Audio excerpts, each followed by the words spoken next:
Hi, my name is Chris Luna. I'm Chichimeca from the Mexican states of Coahuila, San Luis Potosí, and Durango. And today we're going to come out here and pick some prickly pear. We call these nochli, but in Mexico we have a different kind. There's lots of different kinds of prickly pear.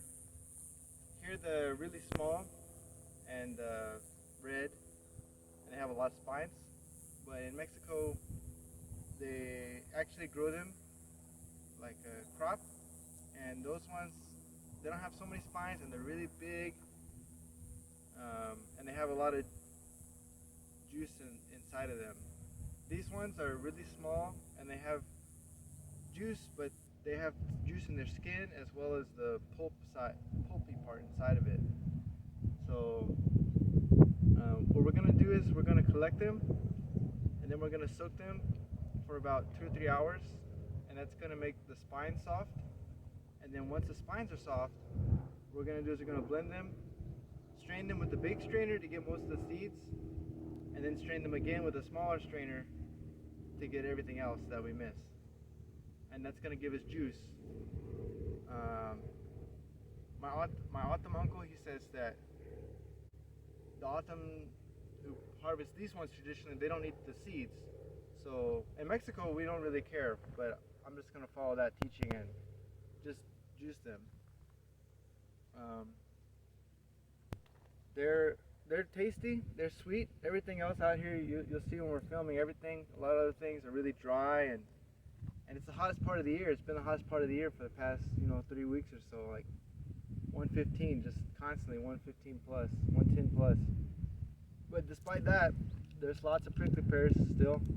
They're kind of, there's not too many. You could tell maybe because there hasn't been a lot of rain. Or maybe it's because it's hot. I don't know what the reason is, but in some areas there's not a lot of them. So even though you have a lot of prickly pear plants, maybe they're stressed that year in that area, so you won't have a lot of fruit. But we found a little pocket here. We're near a creek, so maybe like the water goes downhill, and these plants have managed to gather enough that there's fruiting. So we're gonna honor that and collect what we can. Don't want to collect too much, but something interesting about prickly pears is that most of the seeds actually aren't fertile, so they can't reproduce by seed. A lot of prickly pears reproduce by pad, but that isn't. Some seeds will sprout, but you have to get really lucky. Sometimes out here in the desert, you'll see a prickly pear growing in a saguaro. It's probably because a bird pooped out the seed, but it's really rare for the seeds to germinate. They're kind of hard to get them to sprout, but they will reproduce by cutting. If you take off a pad, or if an animal knocks off a pad and it lands somewhere nearby, then a new prickly pear plant will grow there. Um,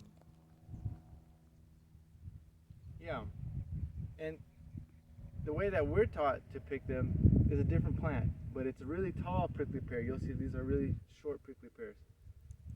It's a really tall prickly pear, and we have a pole, and we slice off the pad that has all the fruits on it, and then we'll do 2 cuts on every fruit because they're really big, which is 1, 2, and pick out the fruit, put in a bucket, just the fruit, the pulp part, and put in the bucket. And that process for us of cutting the pad and leaving it there actually helps more plants to grow. You'll see where the tunas and the nopales are, where we go and we pick them. There's a lot of them there because those plants, they just get the chance to reproduce because we cut the pad, and that pad grows a new plant.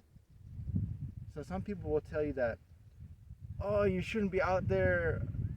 A lot of the colonial mindset maybe is that, oh, you can't touch nature. You're not supposed to touch it. You're not supposed to do anything. But we as indigenous people, we know that, when we work with the land, it's good for the land. It's good for us. We learn things. We learn how to be good people.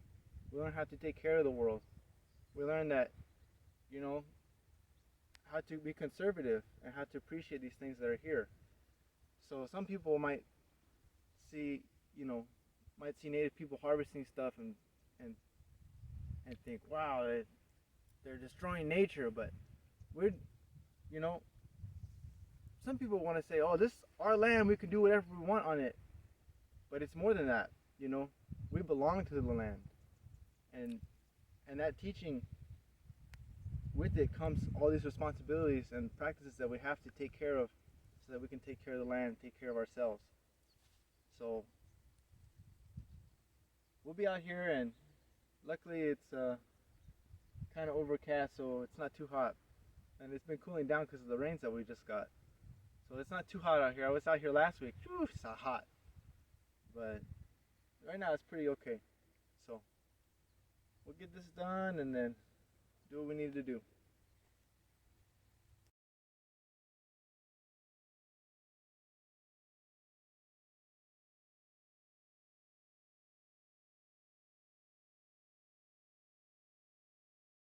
This is my wife, Christy. She's out here too. She's got the little tongs, but the little tongs are really good. The Autumn use saguaro ribs for this. They get 2 saguaro ribs and then bind them at one side, and then they use that to just pick their prickly fruits. They use that for the cholla buds as well as this, I think they call them ipai. That's what they call the prickly pear fruit. But those little ones I've got the big ones. The little ones I think work a little bit better because they give you more dexterity.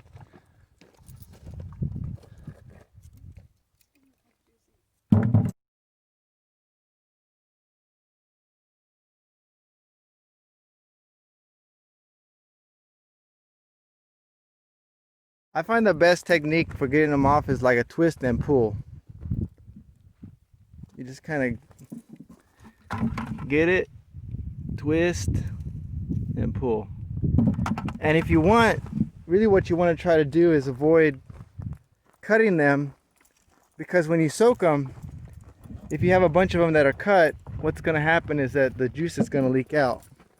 So you really just want to try to get the whole thing without puncturing it or breaking the skin. You see here, I just got the whole thing. There's no holes in it. It's just got a little nub on it from where it came off. What's that? If it gets a little scratched, you know, it's not gonna, nothing bad's gonna happen. It's just easier to process them if you don't have them all beat up.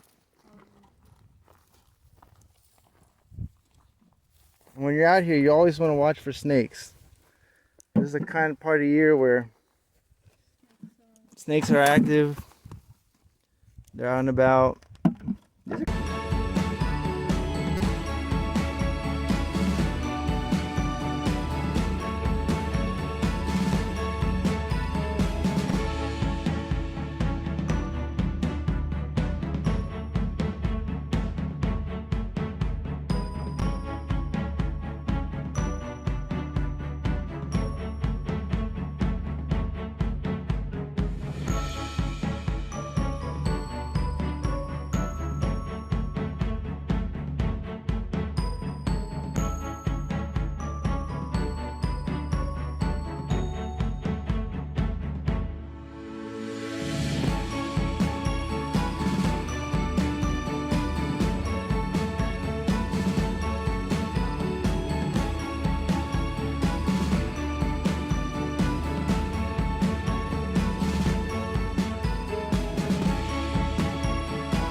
Now you see that on some of these things there's like white fluff.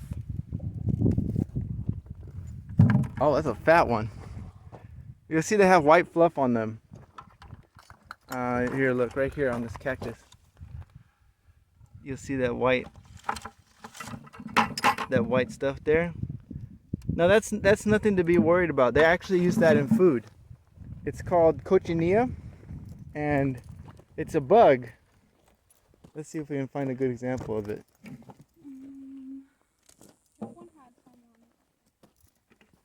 So you see this white stuff here? Let's get a good zoom in of it. So this white stuff on the,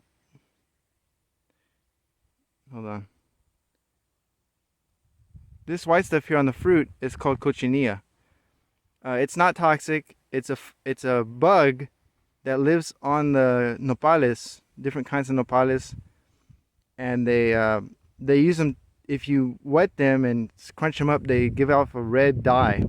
And people all over, all native people all over the Southwest and Mexico, will use that red dye to dye stuff. It's really good. And there's a whole story about how the Spanish started valuing this little dye that comes out of this insect, and they try to take it to Spain and reproduce it there. And that's how prickly pears actually ended up in like northern Africa. They took them there so they could grow this and farm the insects. But anyways, it's not toxic, so if you find it on your prickly pears, don't worry about it. It's gonna get juiced out anyways. They used it in food actually as food coloring too, so it's really not. It's not nothing to worry about. You can rinse it off if you want, but it's not really. It's nothing to worry about. So just.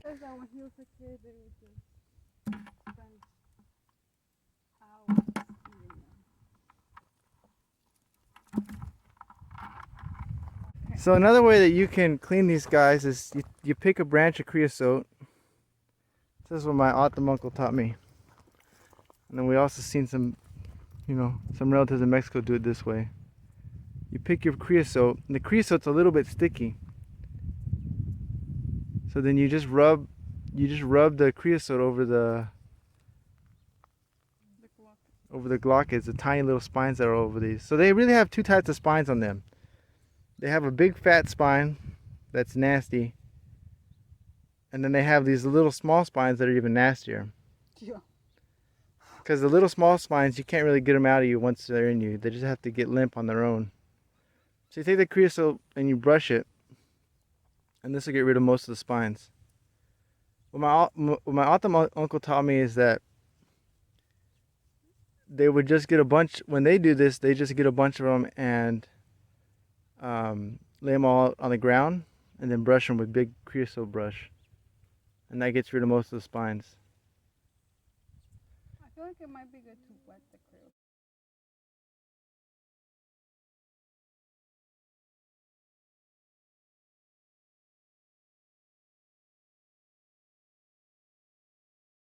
Something interesting is that this is really common in all the Mexican desert people. We do this with the creosote. You see, when we want to clean certain things, we'll use the creosote to brush them off. And then that's just what we do. So I took most of them off, but it still has like the powdery ones. That's okay, those won't really hurt you. Oh, okay. So let's hope. You see my fingernail? In this process, you're always going to get spines in your hands. You can try as much as you want not to get spines, but you'll always get them. I want some. It's almost like pitaya or banana. So you can eat the seeds, but it's not a good idea to eat a lot of them. Because it can, yeah, it get constipated, might throw off your system. But if you're just out here, you might eat one or two. A couple of them. At least that's how it is for the ones that are domesticated in Mexico. This one's even purple. Yeah, they're really. Like fuchsia. For the ones that are domesticated in Mexico, we don't really care about the seeds. We just eat them all. You'll sit there. You'll sit there and eat, 10, 20 tunas. The whole thing. You can leave the peel facing up. Bring more rain, huh? This is what they say about the saguaros, the autumn. That you gotta leave the peel facing up so that the rain clouds know to come. Some story like that.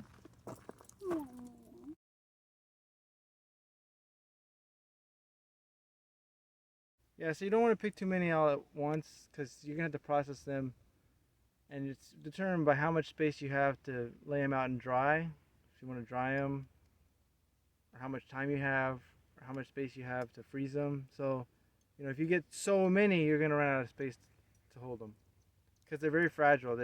Once you pick them, you need to process them. You can't just let them sit on your counter. They have so much sugar they start to ferment once they're picked. So you gotta start using them right away. Well, anyways, thank you for joining us. We gotta go process these now. Like I said, we're just gonna soak them in water. So you wanna look at this bucket? Probably just gonna fill this bucket up with water. We're gonna use spring water, because what's gonna happen is that the water that we put in there is gonna get absorbed into them. So you don't want to, you don't want to put, I don't like to use tap water, so we're gonna put spring water, and then they're gonna get big and fat. We might rinse them off once or twice after we soak them or before we soak them, and then we're just gonna let them sit and get fat, and then we're gonna blend them and juice them. So that's about it.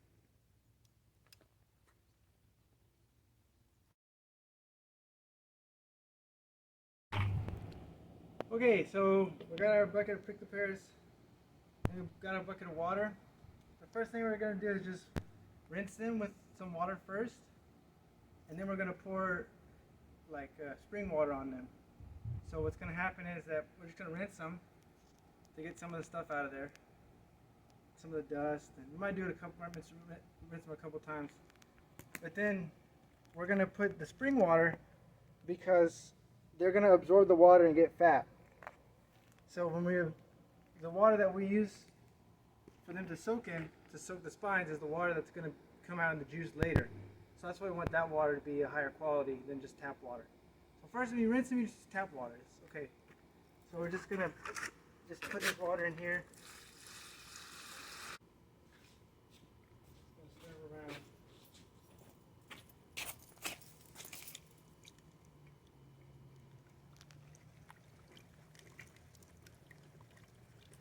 Just gonna stir them, get some of the dust off of them, get some of the cochinilla off of them. The cochinilla doesn't matter, it's not a big deal. But we're just trying to do something ahead of time. We have this mesquite here too. Maybe some of this mesquite's okay. Yeah. So this stick is just mesquite. I can use that one, that white one. Which one? I don't know what this is, but whatever it is.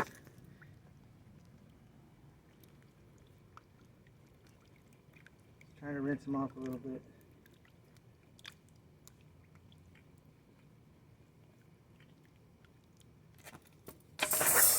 So we'll rinse them once or twice. Wish we had a lid.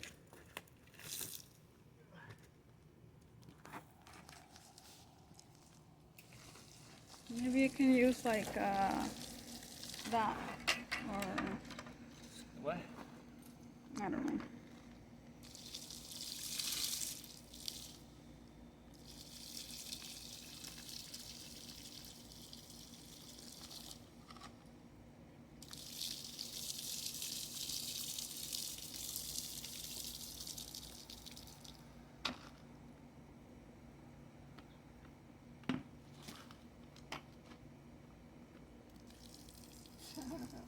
Keep losing some.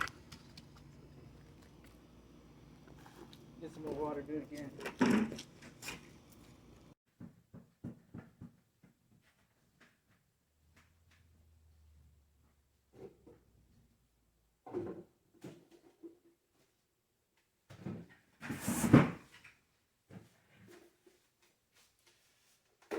So we got the tunas.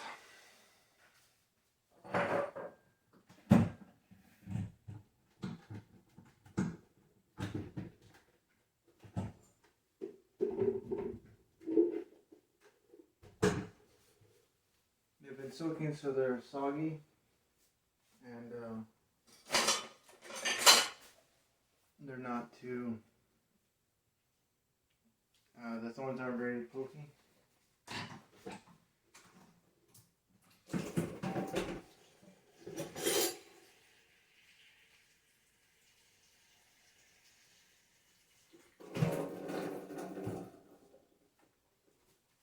So this one.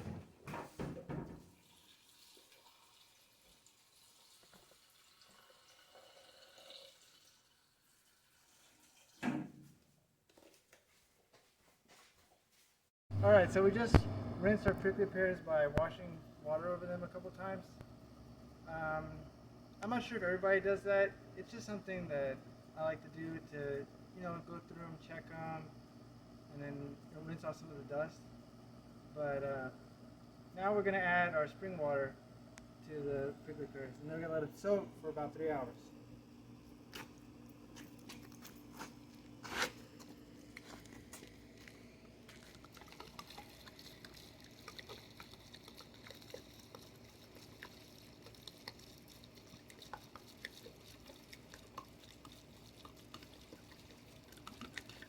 And they're going to absorb this water.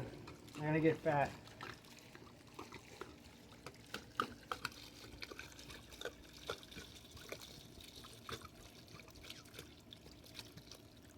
I think that's about enough water. You can see they still have some cochinita on them. It's okay. We're going to juice them, so we're going to catch all the whatever grass and spines and pulp is left over, and it's going to get blended out.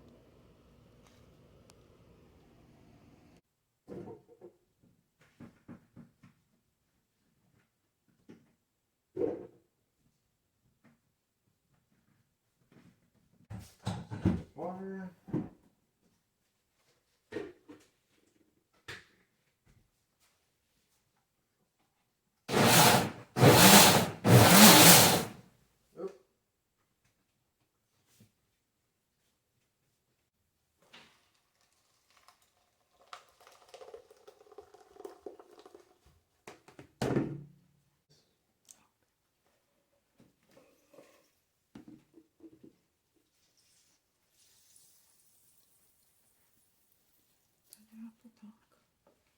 What's there to talk about? We're just squeezing out the juice.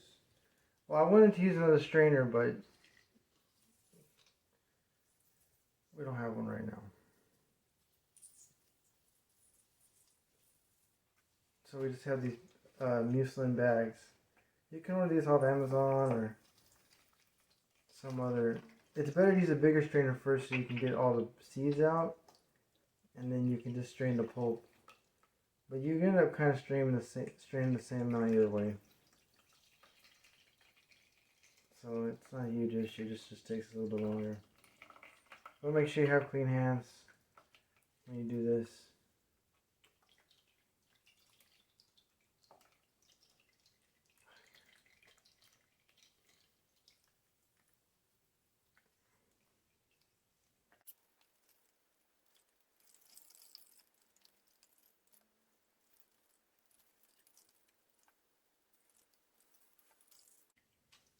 You can reuse these bags. What I do is I just boil them in vinegar water, and then that gets out whatever's in it and it disinfects them. So they're reusable. They're called muslin. I believe it's muslin. On Amazon. You can also use like an old flour sack. That's what someone else recommended to me. But you can't use cheesecloth because it's too thin. A t-shirt, some people use t-shirts. I like to use more food-oriented items. So like a flour sack or a muslin bag, because they don't have certain kind of plastics just aren't good to have around your food. Maybe like 100% cotton t-shirt is probably fine. But I wouldn't use like a polyester t-shirt.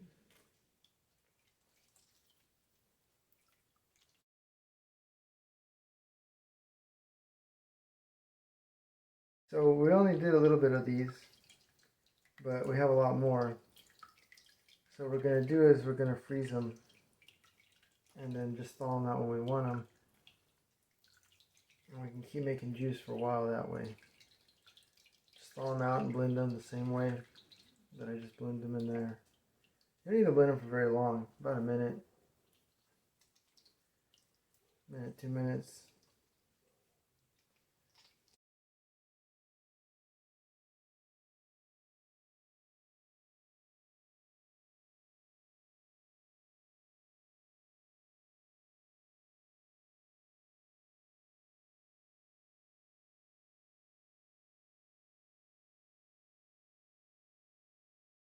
Hi, I just wanted to take a quick second to talk about how much prickly pear juice you should really drink in one sitting.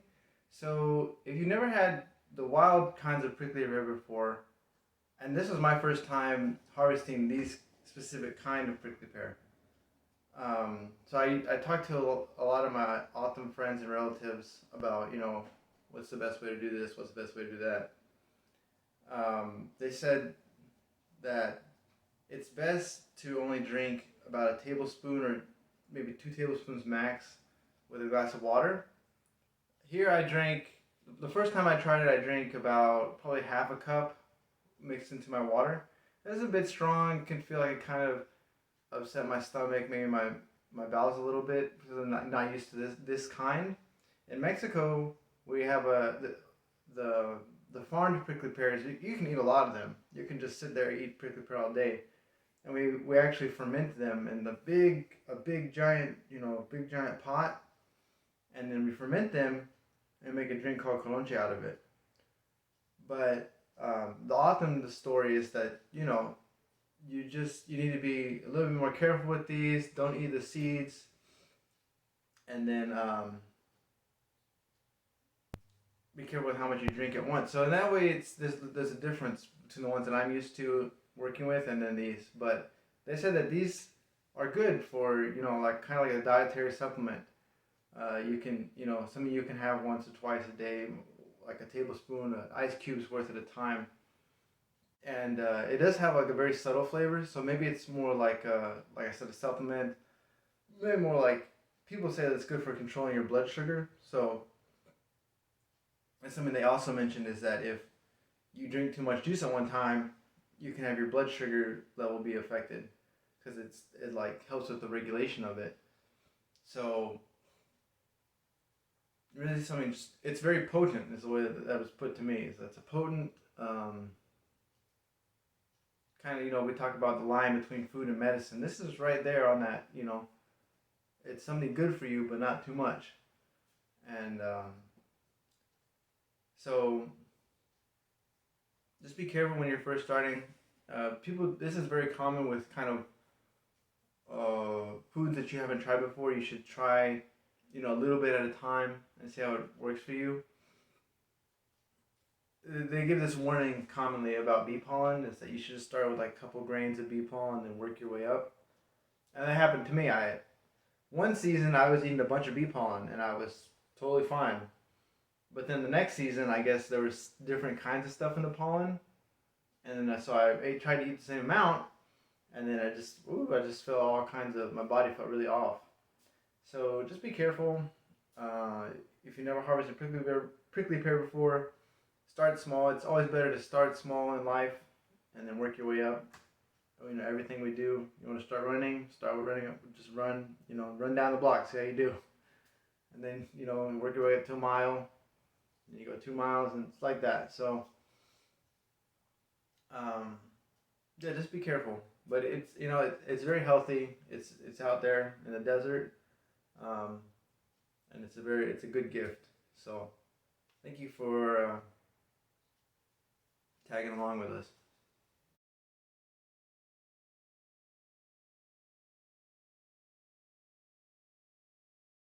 It's part of our way of life, is to harvest these fruits.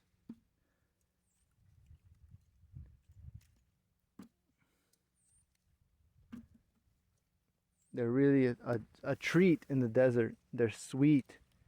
They're tasty. They gotta taste like, they're so good,